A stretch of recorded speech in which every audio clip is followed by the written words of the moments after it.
Bonjour à tous, je fais une petite vidéo parce que voilà, ça doit faire un bon moment que j'en ai pas fait et que mine de rien, je reçois quand même encore quelques mails et quelques questions concernant l'opération de la scoliose. Je me suis fait opérer le 24 avril 2015 à la Pitié-Salpêtrière par le chirurgien, le docteur Raphaël Bonacorsi. Tout s'est effectivement très très bien passé et c'est la meilleure décision que j'ai prise de ma vie. Vraiment, ça a changé ma vie du tout au tout et je suis très heureuse. Je vis très bien. J'ai des projets qui ne sont pas irréalisables. Je fais du sport, je fais du yoga. Je fais des festivals pendant 3 jours où je suis debout tous les jours. Je me suis mariée aussi et j'appréhendais un peu le mariage, la journée, le week-end du mariage, à devoir tout organiser, être à droite à gauche, courir partout et rester debout tout le temps. Et au final, tout s'est bien passé, jamais de douleur de dos.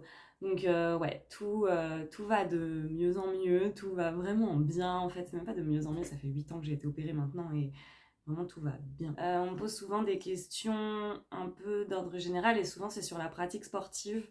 Donc oui, effectivement, après l'opération, on ne peut pas faire tout ce qu'on veut en sport. En fait, on peut faire tout ce qu'on veut, mais il faut savoir connaître, enfin, il faut connaître ses limites et faire très attention et être à l'écoute de son corps. Il ne faut pas forcer. Ça, ouais, c'est primordial. Et du coup, le conseil que je donne souvent, c'est avant l'opération, se préparer avec un kiné, faire du renforcement musculaire avec un kiné et sans kiné. Hein, mais vraiment, si le corps est bien musclé, il se remettra plus facilement après l'opération. Et ensuite, après l'opération, faire de la rééducation et être vraiment sérieux dans la rééducation. Pour le coup, moi j'ai été en centre de rééducation, je sais que c'est pas le cas de tout le monde. Moi j'étais en centre de rééducation pendant presque 2 mois, un mois et demi. Je pense que ça m'a fait du bien.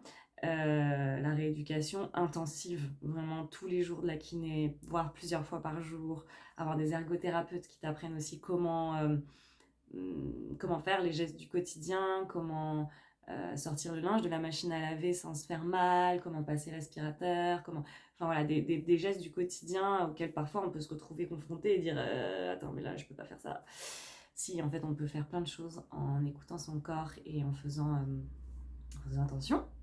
J'ai mis du temps parce que forcément il y a toujours de l'appréhension, donc j'ai mis du temps à me remettre au sport. On m'avait dit que je pouvais faire de la natation, du coup je faisais de la natation. Voilà. J'avais un peu du mal à me lancer sur les autres sports ou les autres activités physiques. Donc du coup, c'est au bout de 5 ans après l'opération où j'ai décidé de reprendre la danse. Je faisais de la danse avant et j'en faisais beaucoup quand j'étais petite. J'ai dû arrêter vers 17 ans, 16-17 ans. Parce que j'avais cette scoliose et qui me faisait terriblement souffrir. Je voulais faire de la danse un peu plus avec des compétitions, avec des concours, etc. Et je savais que c'était pas du tout à ma portée, donc j'ai préféré complètement tout arrêter parce que le sport de haut niveau, bah non, en fait, quand on a une scoliose telle que la mienne, je répète, telle que la mienne, parce que toute scoliose est différente, toute personne est différente, toute rééducation est différente, enfin, chacun s'en remet différemment. Et donc du coup, j'ai repris la danse en 2019. Ah bah non, donc du coup 4 ans. En 2019-2020. Et bah, ça m'a fait beaucoup de bien et ça m'a surtout permis de comprendre que si je pouvais, ouais, je pouvais reprendre le sport. Et il suffisait juste que je m'écoute et en fait je le connais par cœur mon corps donc il n'y a pas de problème. Donc malheureusement, la danse, puisque c'était à cheval sur l'année 2019-2020, voilà, bah 2020, ça tout le monde connaît, j'ai pas à faire d'explication. Malheureusement, je pouvais plus aller à la danse, mais c'est pas grave. En parallèle aussi, j'ai rencontré le yoga et donc du coup, je faisais du yoga, je faisais un peu de danse à la maison, je faisais un peu d'exercice à la maison. Voilà, et puis petit à petit, j'ai réussi à trouver un peu mon rythme de croisière en activité physique, donc à savoir le yoga et en alternance avec le renfort musculaire. Donc je fais ça chez moi parce que j'ai quand même toujours cette petite part en moi qui est un peu pas jalouse, j'aime pas ce terme de jaloux, c'est un peu fort, mais voilà, quand je vois les autres, surtout au yoga, qui sont très souples et qui arrondissent facilement leur dos, ou qui font des torsions bien poussées, etc., je me rends bien compte que moi, ça rend pas pareil, mais voilà, toujours est-il que ça me fait énormément de bien et que c'est pas grave si je fais pas tout comme les autres, parce que de toute façon, je suis pas comme les autres. Il y a d'autres questions qui me reviennent souvent concernant les relations intimes.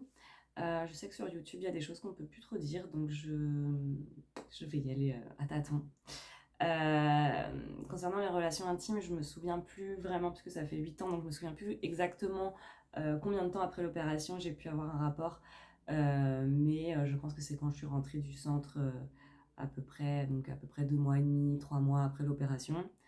Euh, j'ai pas eu mal, j'ai jamais eu mal au dos pendant un rapport. Enfin, ça n'a jamais eu de conséquences graves sur mon dos. Oui, des fois j'ai eu mal au dos, mais je pense que c'est pas pire que n'importe qui. Enfin, si, sûrement, mais. Enfin bon, en tout cas, c'était pas critique. Donc, oui, tout est possible. Il suffit d'écouter son corps et surtout, surtout, surtout, communiquer. Mais ça concerne le dos comme ça concerne tout le reste. Communiquer avec son partenaire sexuel, ça c'est la priorité. Donc voilà, signaler, bon bah oui, j'ai eu des problèmes de dos, donc il est possible que pendant l'acte, je me sente pas bien dans telle ou telle position, et du coup, bah il faudra t'adapter parce que c'est comme ça, c'est la life. À l'époque de mon opération, j'avais pas le permis, donc je conduisais pas.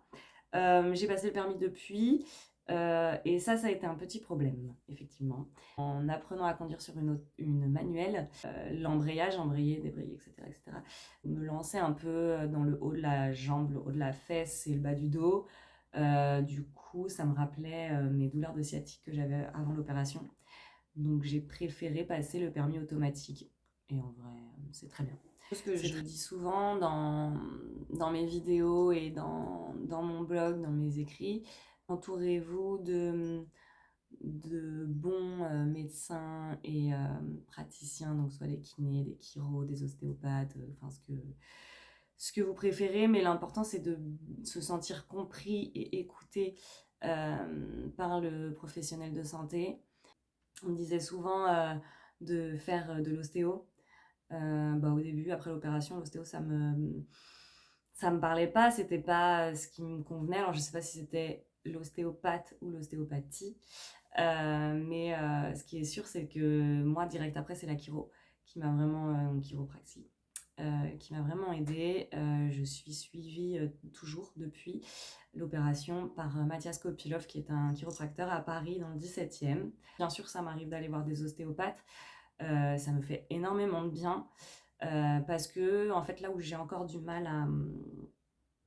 Enfin, les choses qui ont du mal à se mettre en place, ça va plus être au niveau digestif. Je sais que ça a eu un gros impact après mon opération parce que le fait d'être alité, etc. J'ai eu des problèmes de constipation, j'ai eu des problèmes d'hémorroïdes. Et surtout, en fait, sur le côté droit, donc au niveau de la bile, enfin de la vésicule biliaire, parce qu'il y a le foie à ce niveau-là, et que moi, c'était à ce niveau-là que j'avais la courbure et le coup de hache.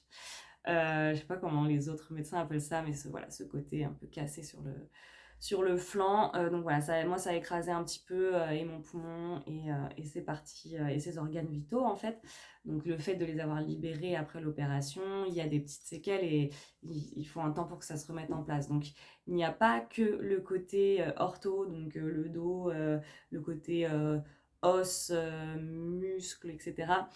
Il y a aussi voilà, tout le côté intestinal enfin, ça peut avoir des répercussions sur les jambes, sur le système donc, digestif, comme je le disais, le système respiratoire.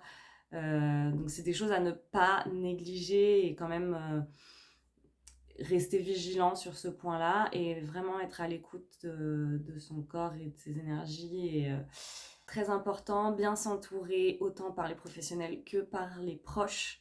Parce que moi je sais que j'ai fait table rase de pas mal d'amis après, enfin pas mal d'amis, quelques-uns en tout cas, après mon opération parce que ouais en fait c'est une opération très importante et il y en a certains qui le comprennent pas et qui soutiennent pas et qui se disent, enfin qui minimise un peu ça. Il faut être entouré et avoir du soutien et ne pas hésiter à se confier à ses proches, ne pas hésiter à se confier parce que eux en ont besoin aussi pour comprendre un peu mieux ce par quoi on passe. Donc voilà, savoir à quelle oreille se confier, et ça c'est très important. Et puis savoir à quel praticien et professionnel de santé donner son corps en fait. Donc je pense que pour cette vidéo post-opératoire après 8 ans et demi même, c'est tout. Voilà, c'est tout ce que j'avais à dire. J'ai l'impression que j'ai plein de choses à dire, mais je sais jamais parce qu'en fait vous avez tous et toutes des questions diverses et variées. Donc bon, en tout cas voilà, j'ai évoqué les points les plus, ceux qui reviennent le plus souvent. Ok, ça fait 8 ans que j'ai été opérée, mais je suis toujours derrière ma boîte mail pour répondre. Je m'excuse parce que des fois je mets beaucoup de temps à répondre, ce qui a été le cas pour certaines personnes là de ces derniers temps. Je suis vraiment désolée, mais en tout cas je lis vos mails et c'est avec passion que je vous réponds. Parce que j'aurais tellement aimé avoir quelqu'un avant mon opération qui puisse me répondre à toutes mes questions. Mais si vous êtes opéré par le docteur Bonacorsi, n'ayez crainte, il est génial, son équipe est géniale, on est vraiment bien entouré. À la Pitié-Salpêtrière, c'est très bien équipé. Il y a tout ce qu'il faut, il y a voilà, vraiment bah, c'est... Ouais, pour moi, j'ai adoré cette période. Ça paraît bizarre de dire ça, mais c'est vrai qu'aujourd'hui, c'est un plaisir d'en parler. J'en parle encore régulièrement avec mes proches qui ont vécu ça avec moi et qui m'ont soutenue. Et moi, j'adore en parler. Donc voilà, n'hésitez pas à me contacter par mail et je me ferai un plaisir de vous répondre. En tout cas, merci beaucoup de me lire, de lire ce blog où il y a énormément d'écrits et de regarder ces vidéos. Voilà. Merci à tous d'avoir regardé ma vidéo, de suivre mon actualité, et je vous souhaite de trouver le chemin qui vous permettra d'aller mieux. Et en tout cas, ouais, l'opération, moi, ça a changé ma vie. Je vous souhaite une bonne journée.